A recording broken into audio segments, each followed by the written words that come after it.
સુરતમાં ઉનાળાની કાળઝાળ ગરમી પડી રહી છે। એવામાં માણસોની સાથે સાથે પ્રાણી પક્ષીઓ પણ હેરાન થઈ રહ્યા છે। ત્યારે પક્ષીઓને પીવાનું પાણી મળી રહે તે હેતુસર શ્રી દાસારામ ફાઉન્ડેશન દ્વારા આ વખતે પક્ષીઓને પીવાના પાણી માટેના માટીના બાઉલનું વિતરણ કરવાના અભિયાનનો પ્રારંભ કરાયો હતો। પૂણા ગામ ખાતે આવેલા નંદનવન ચોક ખાતે કુંડાનું વિતરણ કરવામાં આવ્યું હતું। તાપમાનનો પારો વધતા હાલ અસહનીય ગરમીનો અહેસાસ નગરજનોને થઈ રહ્યો છે। ત્યારે મૂંગા અબોલ પક્ષીઓને ગરમીના માહોલ વચ્ચે પીવાનું પાણી સરળતાથી મળી રહે તે માટે નિઃશુલ્ક પાણીના બાઉલનું વિતરણ કરવામાં આવ્યું હતું। જેમાં પ્રથમ પૂણા ગામ વિસ્તારમાં નંદનવન ચોક ખાતે પાણીના બાઉલનું વિતરણ કરવામાં આવ્યું હતું। બાઉલના વિતરણ કરનારા સાગર ચુડાસમાએ જણાવ્યું હતું કે મોટી સંખ્યામાં લોકોએ સેવાકીય હેતુસર પાણીના બાઉલ લીધા છે।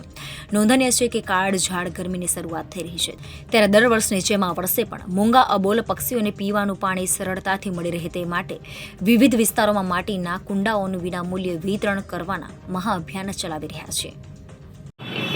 હાલ કાળઝાળ ગરમીનો સમય ચાલી રહ્યો છે, જ્યારે અબોલ પક્ષીઓને ગરમીમાંથી રાહત માટે શ્રી દાસારામ ફાઉન્ડેશન સુરત દ્વારા સુરત પૂણા ગામ નંદનવન ચોક ખાતે 251 માટીના કુંડાનું વિનામૂલ્યે વિતરણ કરવામાં આવ્યું છે।